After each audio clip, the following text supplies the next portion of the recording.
po, Sir Bernard. May pasang... It's a very nice speech. Rizal in a modern world. Sana naintindihan natin yun kahit pa paano. Mamaya mag-focus pa tayo ng si Galgis na naman mamaya ang ating gaganunin.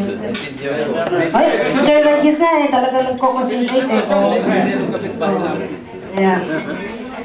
Rizal in modern world. Kasi may mga questions kayo na i-release, ha?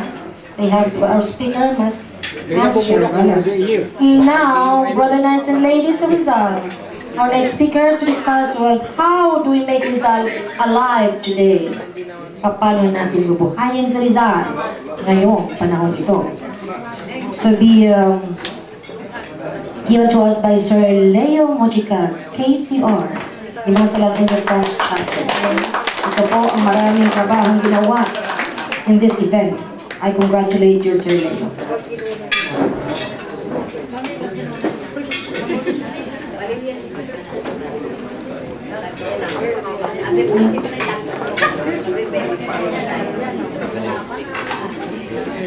Ready?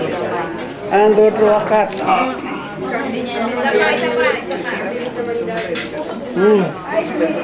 Okay. Salamat po sa pagbibigay niyo sa akin ng magandang assignment on how we can make Rizal alive today. So, bago po ako magpasimula sa aking kapirasong paliwanag, ay hayaan niyo pong ipaabot ko sa inyo ang aking taos-pusong pagbati sa inyong lahat. Sa inyong pagdalo rito, pinataba niyo ang aming mga puso sapagkat sa simpleng panawagan ng inyong lingkod, kayong lahat ay narilitong lahat. Pagpapatunay lamang ng Sir Regis, our Supreme Commander, pinagmamalaki ko po sa inyo ang Area of France na nagkakaisa, wala po kaming hindi pinagkasunduan. Mabuhay po ang Area of France Knights of Rizal.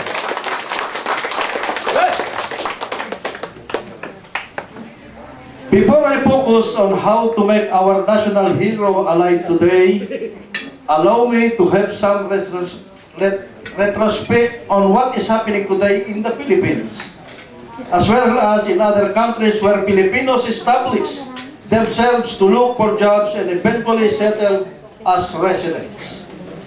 Our country is rapidly undergoing serious transformation that threatens to erase traces of our treasured identity, like increasing cases of immigration that brings about pluralistic assimilation of different cultures, growing occurrence of land conversion from agricultural to residential, industrial, and commercial, weakening or shutting down of small businesses due to the influx of giant business players, environmental degradation brought about by non-biodegradable waste, illegal logging, and improper waste management of factories.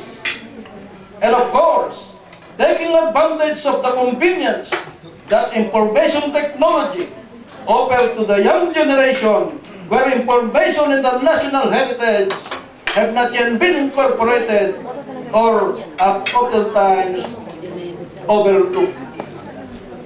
Simply put, the changes that are happening at the moment are in fact social realities that gradually seep into the Filipino way of life.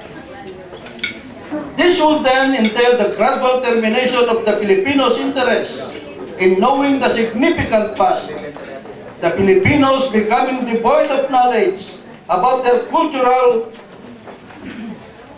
and social origin and exclusive identity.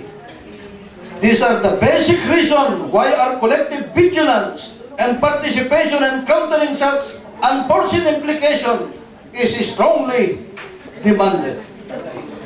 Overseas, siblings of migrant Filipino workers in the second and the third generation were also close in identifying themselves either belonging to their new home or should they still follow the heritage of their forefathers rooted in the Philippines.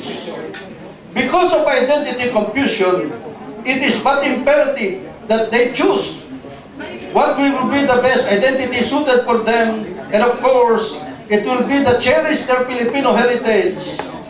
However, a modeling approach should also be done so that full appreciation will take place in their lives as Filipinos overseas. And if modeling approach will be to answer, to enliven our significant heritage, nothing is fitting but studying the life and works of our national hero, Dr. Jose Rizal. Rizal's life embodies the basic values that our fellow men need in these changing times. Although he was born in the middle of the 19th century, where the choice permitted in the Philippines, his relevance is still demanded today because of his progressive outlook in life, international perspective, and care for those who are in need. Needless to say, studying Dr. Jose's life and works will be a strong basis to find a solution to uplift our countrymen to the bondage of poverty for the youth of today's Rizals. With this, we salute the Order of the Knights of Rizal for making Rizals alive in the hearts and minds of every Filipinos in the Philippines and abroad. The Knights of Rizal, since it was constituted in the early 20th century, they entirely campaigned for the heroism of our national hero. In the 50s, when Republic Act 646 was passed, the Knights became an effective tool in disseminating information about Rizal, life and works, making the youth understand fully the values and gallantry of Dr. Jose Rizal. The Rizalist ideas and virtues that Knights of Rizal highlighted in their various activities resulted not only a further appreciation for our national hero, but also made the young to enliven the spirit of Rizalism, where excellence in ideas and other areas of endeavor are important facets of human development. These activities include the annual Rizalian Youth Leadership Institute, the Rizal Student Achievement Awards, conferences on results, and many more. Adding to that will be the expanding membership to the Order worldwide in order to fully disseminate the ideas of Dr. Jose Rizal, thereby transforming our youth to become excellent, relevant, and responsible citizens of the world. Making Rizal alive is actually a responsibility of all those people who would like to make our society become orderly and progressive. I believe that all of us have this shared responsibility to make the ideas and the life of Rizal alive among our youth and fellow Filipinos in general, because we are accountable to the future generation.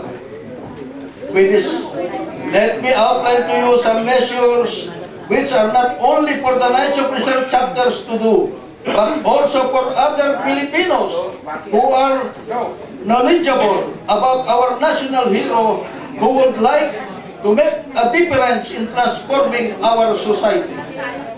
For those academics, I enjoin you to host several school activities to continue the discussion and eventually propagate the life and works of our national hero.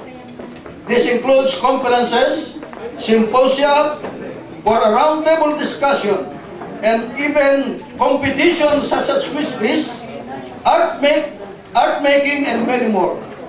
These activities will not only bring Dr. Jose Rizal closer to our youth, but also it will allow the youth to embody the values of our national hero as they journey towards the meaningful and the heroic life of Dr. Jose Rizal. Discussion outputs must be published either in academic, journal, or other popular publication so that the public will know the updates and clarification about the life of our national hero. For a local association like the Knights of Rizal chapters, it is imperative that all of us should embark on a massive documentation regarding the significant places which Rizal visited. It will be fitting to list down these historical landmarks and eventually conduct from time to time a wreath-laying ceremony so that the youth will witness how the present generation values the heroism of our national heroes. Aside from ceremonies, it is also important that the chapter should highlight Rizal in different media, where a Knight of Rizal may be invited to a radio or a TV program discussing the role of our national hero in the 19th century development. The chapters, if possible, should also maintain a blog or an info page about Dr. Jose Rizal so that questions could be answered instantly the moment they open the internet. Installation of markers is also an effective way to highlight Rizal in the community. Community involvement to highlight the deeds of our national hero is equally important because it is the end goal of information, dissemination, and appreciation. With this, each community should be encouraged to participate in all KGOR gatherings so that a continuous consciousness about Dr. Rizal will be sustained. To end this short talk, I would like to thank everyone for being here in this hall, especially our beloved Supreme Commander, Sir Regis Romero, and his companions in the council who traveled all the way from Manila just to see the activities done by the various KGOR chapter here in Europe. Thank you very much.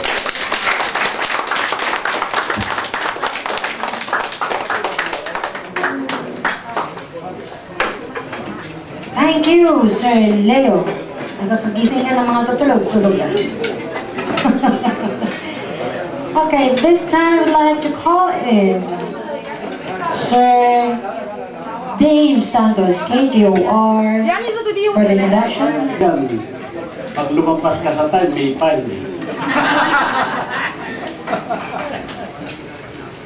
Anyway, for the Isa pong karangalan na ibigay ko sa inyo ang ating ama na naka-assign sa Manila Headquarters, Sir Choi Arnaldo, our Supreme Archivist. Sir Leo, and maraming salamat sa inyong lahat. It's good to see every one of you here.